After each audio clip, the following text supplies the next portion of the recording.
Can Tennessee be elite without the long ball this year? I'm going to throw some stats at you because they're not throwing the long ball this year. And it's brought to you by Zen Sports, the new sports book in Tennessee, revolutionizing the way you earn sports betting rewards. That means no more deposit bonuses that turn into deposit nightmares on Zen Sports.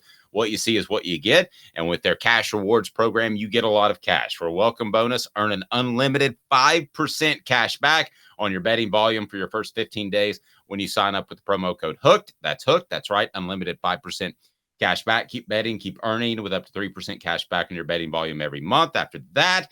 And refer friends to earn a percentage of their betting volume as cash rewards too. Zen Sports bringing the cash back to Tennessee. So if you bet big on sports, you want to be betting on Zen Sports. Zen Sports betting just got better. Get it? Gambling problem? Call 1-800-889-9789. Must be 21 or over and in Tennessee to bet. So these stats from the Sports Source and John Pennington pulled these up. So if you want to go back to last year, Tennessee completed 53 passes, first in the SEC over 30 yards. That was first in the SEC. This year, 4. That's tied for 9th in the SEC. 40-yard passing plays, 36. That was first in the SEC last year. 2 this year, tied for 7th. 2022, 19 50-yard or more plays and passing plays, first in the SEC. This year, Goose. Josh Ward, these numbers, how troublesome do you think they are, if at all? Well, I think it's the biggest point to fix for Tennessee to be what it's capable of offensively. Can Tennessee be elite without the long ball? No offense can. Unless you figure out how to run Tom Osborne's dominant Nebraska offense, I would say good luck trying to replicate that now. So can Tennessee go out and be what it was last year or close to it without hitting big explosive plays in the offense? I don't think so. It can be good. It can be effective a lot of the time because I think this running game can be legit. But is Tennessee going to be an offense that other teams are afraid of and other teams have to keep up with without the long ball? I don't see how. Caleb? Yeah, Josh, but how much of the lack of the long ball this year? Now, I know there are a couple they missed on. We know that. We saw the Ramel Keaton drop against Virginia. It was a little sloppy, but hasn't part of this been part of Heupel's game plan for the first 2 weeks? Because, I mean, what we saw is Austin Peay definitely did this, and Virginia was doing this. They were selling out to take away the deep ball, and that's been since Tennessee played Clemson last year in the Orange Bowl, and they're kind of forcing you to work the field over the middle a little bit. Isn't that part of that? Probably. Yeah, probably. But it's not like teams just started to say, okay, they're going to try to hit the long ball on us. Tennessee has still been able to find ways to get guys running 10, 15, 20 yards by themselves. You can take shots that still maybe make the defense think, okay, this is a part of what they're doing. It wasn't present against Austin Peay. And even passes that didn't have to be deep shots were still a struggle last week. Joe Milton was 1 of 8 on throws 10 yards or longer. So we're not even talking about big deep plays within the offense. We're talking about, a 15-yard throw that can get you a first down. That wasn't there. So I still have confidence that they can get it figured out and that Josh Heupel is going to try to take some shots this week. Ramel Keaton had that drop. I'm still confident that he'll make plays in this offense, but he needs to be better. I mean, that drop, the fumble last week, it's not going to cut it on the road against Florida. It's no problem against Austin Peay or against Virginia because they had no chance to beat Tennessee, but Florida's going to have a chance, and other SEC teams will as well.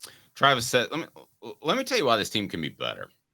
Travis says, hit the like button, make our conversation bigger and better, and you have been doing that, so please continue. As a matter of fact, if you don't believe me, listen to Jacob Warren. What's up, everybody? This is Jacob Warren, asking you to like, subscribe, and share. Dave needs this. He does. So, Josh, if I were to throw this at you, okay, forget about the guys you know and what you know about this team.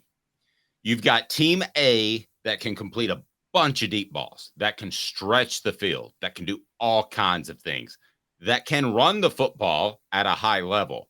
but they've got a defense that's woeful. Okay. Team B, you have an offense that if they clear up some drops or missed throws, whichever that the case may be, but they're more of an underneath passing team. They run the football even better than Team A did. And Team B has a darn good defense that can flip the field with turnovers and a vertical attack. Which team are you taking to have more success in a college football playoff? A college football playoff, so that means they're good enough to get there. Well, then probably Team B. I mean, I want my defense to show up once we get to the playoff. But we're obviously talking about Tennessee last year versus this year. Sure. Is Team B good enough to go 10-2? Last year, Tennessee's team needed 52 points to beat Alabama, and I don't know that it'll need that many in Tuscaloosa with what that Alabama offense is. That's weeks away, but like, is Team B going better than 10-2? No, I don't think so.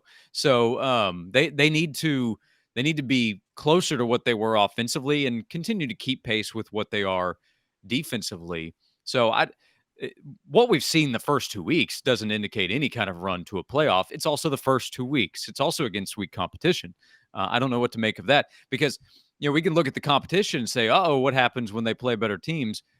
I would also add in, well, hopefully they'll be more locked in. Like Georgia coming out against a couple of cupcakes in the first 2 weeks is probably not going to be the same as Georgia coming out against South Carolina from a mental standpoint. Surely Tennessee will be totally locked in at Florida, right? And when South Carolina comes to town and the games beyond that. So there is a lot to figure out offensively. Tennessee has one of the best offensive coaches in the country to help figure that out. And they need to do that soon, because if we're talking about the same offensive issues next week, there's a good chance we're talking about Tennessee having lost at Florida. That's why making these improvements quickly is a big deal. And by the way, they're trying to make them with Jalen Wright having a great start. And that to me is where it begins for Tennessee, continuing to do what they've done running the football and then fix some of the passing game issues from there. Caleb, roll with it, but I would take Team B. I would take the team that is attacking on defense. And obviously I'm referring to these two teams. And last year was 10-2. We don't know that this team's going to go 10-2, and probably doesn't look like it, even though I think they still can. But Caleb, I would take the Team B with the better defense and still competent, more than competent at throwing the football and very good at running the football. Caleb? I would take Team B if you were actually going, if that part of competent at throwing the football existed, but we're not so sure that exists yet. So because of that, well, no, guys, both of you Josh and Caleb, don't you think it's competent? I mean, if you look at the stat line at the end, it's not great, but isn't it competent? Wasn't competent against Austin Peay. Yeah. I'm going to say that. Josh? Yeah, I mean, it's pretty rough last week. It was more than competent against Virginia. So overall, yeah, I mean, the numbers, the efficiency for Joe Milton they're bad through 2 weeks, but in terms of volume and success overall, yeah, competent is fair. But I mean, I'll say it again, competent's not going 10-2 or better. They need to be better than competent. But that was part of, I think, how you prefaced it, improve on that. So from a starting point and how they need to get better, that goes both ways. Part of it's on Joe, part of it's on the receivers.